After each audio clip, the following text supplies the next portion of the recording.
ఉన్నాడమ్మా బయట ఉన్నారు. 8th class.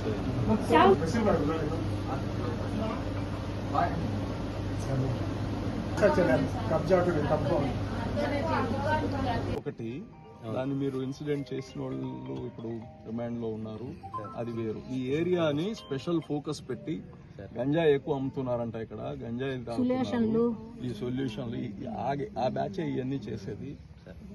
ప్రత్యేకంగా ఇప్పుడు ఎవరైతే దీంట్లో ఇది ఉన్నారో మిగతా వాళ్ళు ఎవరెవరు ఇన్వాల్వ్ అయినారో ఫ్యామిలీకి కానీ కొద్దిగా ప్రొటెక్షన్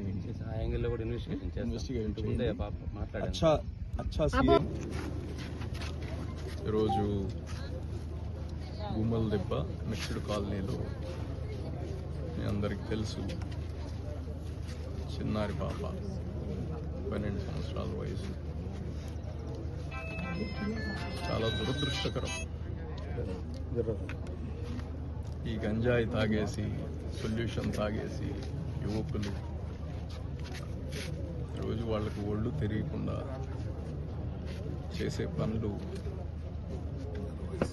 సమాజంలో కుటుంబ సభ్యులు కానీ మన బిడ్డలు ఎట్లాగున్నారనేది చూడాలి. ముఖ్యంగా మగపిల్లలు గాంజాయి తాగేయడం, సొల్యూషన్స్ తాగేయడం, ఇవన్నీ కానీ కౌన్సిలింగ్ చేయాల్సిన అవసరం ఉంది. ఇక్కడ జరిగిన ఇన్సిడెంటు వాళ్ళు మైనర్స్ ఉన్నా చట్టం ఎవరిని వదిలేదు. అది చట్టము ఎవరిని వదలదు. ఎంత కఠినంగా శిక్షించాలో అంత కఠినంగా శిక్షిస్తారు. ఇంకోరికి గుణపాఠం అయ్యేటట్టు చట్టం తన పని చేస్తుంది. ఏదేమున్నా ఇటువంటి సంఘటనలు చాలా దురదృష్టకరం. యువత నిన్నగాని నెల్లూరు నగరంలో ఈ డ్రగ్స్ పైన ఒక పెద్ద ఎత్తున ఒక ప్రోగ్రాం చేశాం. ఈ డ్రగ్స్ అవేర్నెస్ ప్రోగ్రాం చేశాం. ఈరోజు కానీ ఇక్కడ ఎవరైతే ఉన్నారో ఈ కుటుంబంకి కంప్లీట్గా ఇక్కడ స్థానిక ఎమ్మెల్యే గారు కావచ్చు, అలాగనే చంద్రబాబు నాయుడు గారు, తెలుగుదేశం పార్టీ అండగా ఉంటుంది. వాళ్ళకి న్యాయం జరిగేదాకా వాళ్ళతో పాటు అందరం ఉంటాము. అలాగనే దీన్ని చాలామంది రాజకీయాలు చేయదలుచుకుంటున్నారు. ఆ అమ్మాయి మైనర్, ఆ పాప పేరు కానీ ఎత్తడానికి లేదు. ఆ కుటుంబాన్ని ఇంకా క్షోభ పెట్టొద్దు ఎవరు. వాళ్ళు ఆల్రెడీ బిడ్డను పోగొట్టుకొని చాలా బాధల్లో ఉన్నారు. వాళ్ళకి కాన్ఫిడెన్స్ నిండి వాళ్ళకి మేమున్నామనే అండ ఇవ్వండి మీరు ఎవరు వచ్చినా. అంతేగాని ఇటువంటి ఇన్సిడెంట్లు కానీ తీసుకొని నేను చూసాం ఈరోజు ఏదో పేపర్లో వాళ్ళపైన కానీ కేసులు కట్టారు.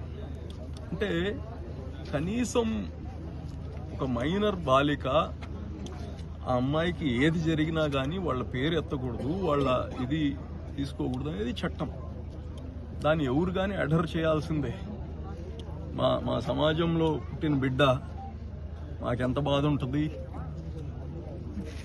సో అయినా కానీ ఏదైతే ధర్మం ఉందో, ఏదైతే చట్టం ఉందో దానికి అనుసరించి మేము మాట్లాడాలి, ప్రవర్తించాలి. మాకు కానీ రక్తం ఉడికిపోతుంది. ఇక్కడ ఉండే వాళ్ళందరూ ఒక నిమిషం మా ఎక్కడున్నాడు పట్టిని మేము వాళ్ళ పని చూస్తామంటున్నారు. కాదు కదా, మనం చట్టాన్ని అందరం గౌరవించాలి. అలాగనే ఇప్పుడు ఏదైతే జరిగిందో ఇంకోటి జరగకుండా చూడాల్సిన బాధ్యత మనందరిపైన ఉంది. ప్రత్యేకంగా పోలీసు వాళ్ళకి కానీ ఇప్పుడు చెప్పడం ఏంటంటే, ఇక్కడ అందరూ సాయంత్రం అయితే ఈ గంజాయిలు, ఈ సొల్యూషన్స్ ఇవన్నీ తాగి యువకులందరూ ఇదొక అలవాటు అయిపోయింది. ఇప్పుడు పోలీసుకి కానీ చెప్పాము, దీనిపైన సీరియస్గా పెట్రోలింగ్ పెంచండి అని చెప్పాము. అవసరమైతే ఇక్కడ క్యాంప్స్ పెట్టమని చెప్పాము, సీసీ క్యాంప్స్. ఏదేమున్నా దీనిపైన పూర్తి ఆ బిడ్డకి వాళ్ళ కుటుంబానికి న్యాయం జరిగేటట్టు చేస్తాం.